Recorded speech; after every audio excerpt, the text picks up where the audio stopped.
اللہ اکبر اللہ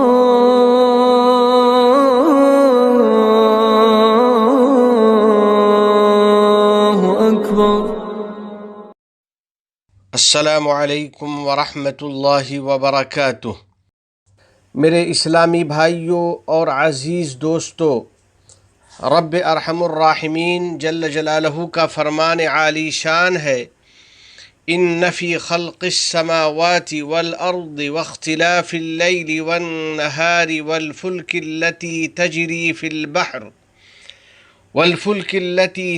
في البحر بما ينفع الناس وما أنزل الله من السماء من ماء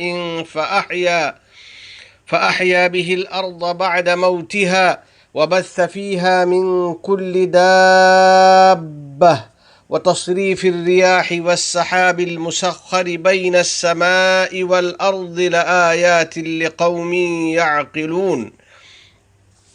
بلا شبہ آسمانوں اور زمین کی تخلیق میں اور رات اور دن کے لگاتار آنے جانے میں اور ان کشتیوں میں جو لوگوں کے فائدے کا سامان لے کر سمندر میں چلتی ہیں، اور اس پانی میں جو اللہ نے آسمان سے اتارا اور اس کے ذریعے زمین کو اس کے مردہ ہو جانے کے بعد زندگی بخشی اور اس میں ہر قسم کے جانور پھیلا دیے، اور ہواؤں کی گردش میں اور ان بادلوں میں جو آسمان اور زمین کے درمیان تابع دار بن کر کام میں لگے ہوئے ہیں، ان تمام چیزوں میں ان لوگوں کے لیے بڑی نشانیاں ہیں جو اپنی عقل سے کام لیتے ہیں۔ پس موسموں کا اختلاف و تسلسل اور ایک کے بعد دوسرے موسم کی آمد اس کائنات میں اللہ تعالیٰ کی ایک نشانی ہے، اور یہ مخلوق پر باری تعالیٰ کی بہت بڑی نعمت ہے، کیونکہ مختلف قسم کا موسم لوگوں کی مختلف حالت و مصلحت کے مناسب ہوتا ہے اور انسانوں کی ضروریات کی تکمیل میں معاون ہوتا ہے۔ اسی سلسلے میں باری تعالیٰ کا ارشاد ہے، ذَلِكَ تَقْدِيرُ الْعَزِيزِ الْعَلِيمِ، یہ سب اس ذات کا مقرر کیا ہوا نظام ہے جس کا اقتدار بھی کامل ہے، جس کا علم بھی کامل ہے۔ پس اللہ کے فیصلے، اس کی حکمت اور مخلوق پر اس کی رحمت کی بنا پر جب ٹھنڈک کا موسم آتا ہے تو عموماً اپنے ساتھ بارش کی رحمت بھی لے کر آتا ہے، نیز آسمان کی نعمت اور زمین کی برکت بھی لے کر آتا ہے۔ چنانچہ زمین میں ہر طرح کی خوشنما چیزیں اگ جاتی ہیں اور پوری زمین ہری بھری ہو جاتی ہے۔ در حقیقت موسم سرما کی آمد سے عبادت گزار بندے فرحت و انسیت محسوس کرتے ہیں، اور اس موسم کو نیک بندے اطاعت و عبادت میں گزار کر سعادت مندی حاصل کرتے ہیں اور اپنے رب کی جانب سے اجر و ثواب کی امید رکھتے ہیں۔ پس وہ ٹھنڈک کی رات کو قیام و تہجد کے لیے غنیمت سمجھتے ہیں اور عبادت و اطاعت کا اہتمام کرتے ہیں۔ سیدنا عبداللہ بن مسعود رضی اللہ تعالیٰ عنہ کا یہی معمول تھا۔ وہ موسم سرما کی آمد پر فرمایا کرتے، ٹھنڈک کے موسم کا استقبال ہے، اس کی آمد مبارک ہو۔ اس موسم میں برکت نازل ہوتی ہے اور اس میں قیام و تہجد کے لیے خوب لمبی رات ملتی ہے۔ اللہ کے نیک بندے ٹھنڈک کی راتوں کو تلاوت قرآن اور دعا و مناجات میں صرف کرتے ہیں، اور سحر کے وقت اپنے رب سے توبہ و استغفار کرتے ہیں تاکہ وہ بھی ان خاص بندوں میں شامل ہو جائیں خدا عز و جل نے جن کی اس طرح تعریف کی ہے، تتجافى جنوبهم عن المضاجع يدعون ربهم خوفا وطمعا، ان کے پہلو رات کے وقت بستروں سے جدا رہتے ہیں، وہ اپنے رب کو خوف اور امید کے ملے جلے جذبات کے ساتھ پکارتے رہتے ہیں۔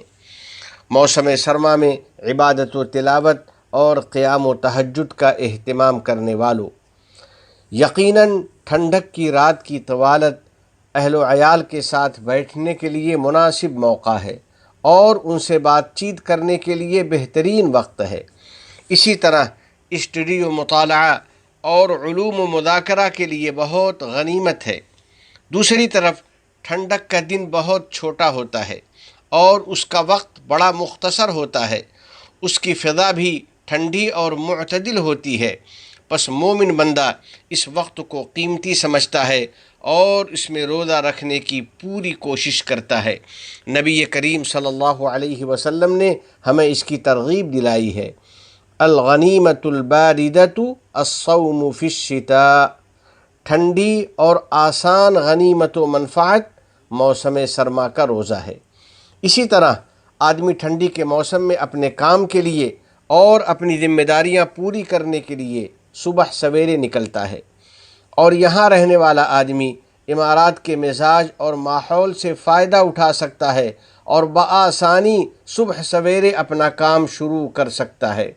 ایسے ہی ٹھنڈک کے خوشگوار موسم میں آدمی ایکسرسائز کر سکتا ہے اور خوبصورت فضا میں ورزش کر سکتا ہے اور اپنے جسم کو چست اور تندرست رکھنے کی کوشش کر سکتا ہے۔ رسول اکرم صلی اللہ علیہ وسلم کا فرمان ہے، ان لجسدک علیک حقا، تمہارے بدن کا تمہارے اوپر حق ہے۔ یا اللہ، یا کریم، ہمیں توفیق عطا فرما کہ ہم اپنے اوقات کو ان اعمال و افعال میں استعمال کریں جن سے تیری رضا نصیب ہو اور ان سے ہم کو اور ہمارے معاشرے کو نفع حاصل ہو۔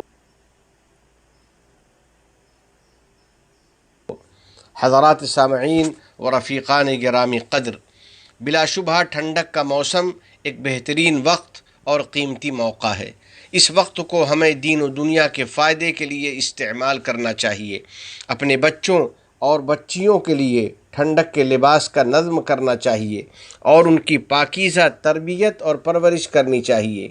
اس تربیت میں یہ بھی شامل ہے کہ ہم ان کے اندر ٹھنڈک کی عادات و روایات کو پختہ کریں۔ اسی طرح ہم زمینی اور سمندری ماحولیات نیز عوامی پارکوں کو صاف ستھرا رکھنے کی کوشش کریں اور بچوں کو اپنی نگاہوں سے دور نہ ہونے دیں، اور ان کو ایسی مہم یا ایسے کھیل کی اجازت نہ دیں جن میں ان کو مہارت اور پورا کنٹرول نہ ہو، کیونکہ اس سے ان کو خطرہ پیش آ سکتا ہے یا ان کی وجہ سے دوسروں کو ضرر اور نقصان پہنچ سکتا ہے۔ رسول رحمت صلی اللہ علیہ وسلم نے ہمیں اس سے منع فرمایا ہے، لا ضرر ولا ضرار، نہ خود ضرر اور تکلیف اٹھاؤ نہ اوروں کو ضرر پہنچاؤ۔ اسی طرح آگ سے فائدہ اٹھا لینے کے بعد اس کو جلتی حالت میں چھوڑنے سے احتیاط کرنا چاہیے، اور عوامی تحفظ و سلامتی کے پیش نظر آگ کی باقیات اور راکھ وغیرہ کو یوں ہی نہیں چھوڑ دینا چاہیے۔ آئیے دعا کریں کہ الہ العالمین ٹھنڈک کا موسم ہمارے لیے خیر و برکت کا موسم بنا دے، کورونا وغیرہ سے ہم سب کی حفاظت کر دے، تمام گناہوں اور ہر قسم کی خرافات سے ہماری حفاظت فرما، ہماری اولاد کو ہماری آنکھوں کی ٹھنڈک بنا، ہم پر باران رحمت نازل فرما، ہمارے والدین، عزیز و اقارب اور پوری امت مسلمہ کی مغفرت فرما۔ وفقنی اللہ و ایاکم لصالح الاعمال، وصلی اللہ علی سیدنا ونبینا وحبیبنا محمد وعلى آله وصحبه أجمعين وعلى من تبعهم بإحسان إلى يوم الدين. السلام عليكم ورحمة الله وبركاته.